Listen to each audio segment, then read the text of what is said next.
আমি রামিসা। আমার বয়স 7।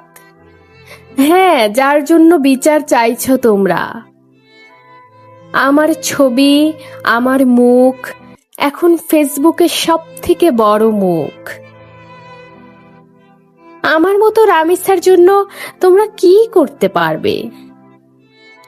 এই তো কিছুদিন আগে যখন আমার বোন আসিয়াকে ধর্ষণ করা হলো, তখনও কি তোমরা কিছু করতে পেরেছিলে? এই যে তোমাদের আইন, তোমাদের শাসন, তোমাদের সভ্য দেশ, সভ্য সুশীল মানুষ, তারা কি আমার কথা ভাবছে?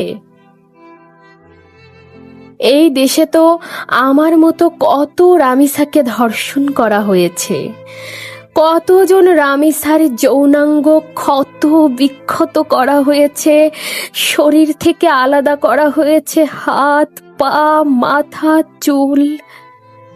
কত শত রামিসা চিৎকার করে বুক ফাটিয়েছে। কত কোটি রামিসা বাবার বয়সী জানোয়ারের লালসার শিকার হয়েছে।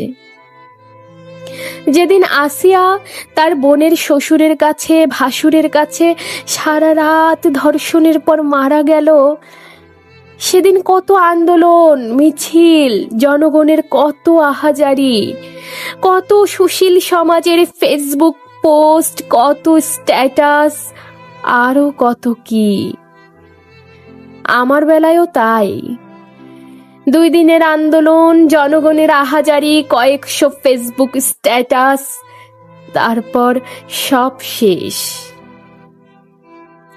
ওই পশুদের কি কিছু হয়েছে?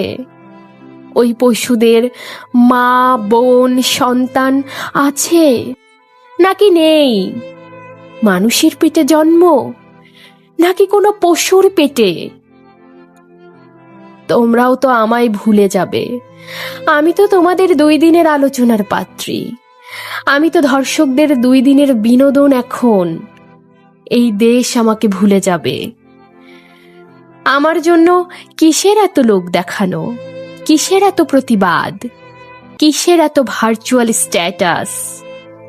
ধর্ষকের আবার কিসের শাস্তি, কিসের বিচার? আমার বাবা বিচার চায়নি।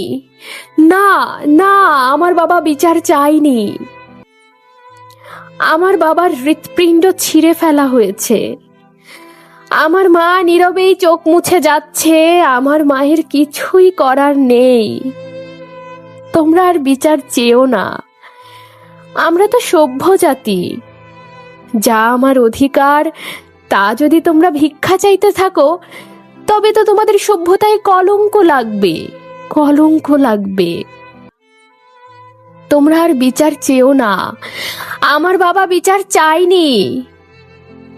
আমার বাবার হৃৎপিণ্ড ছিঁড়ে ফেলা হয়েছে।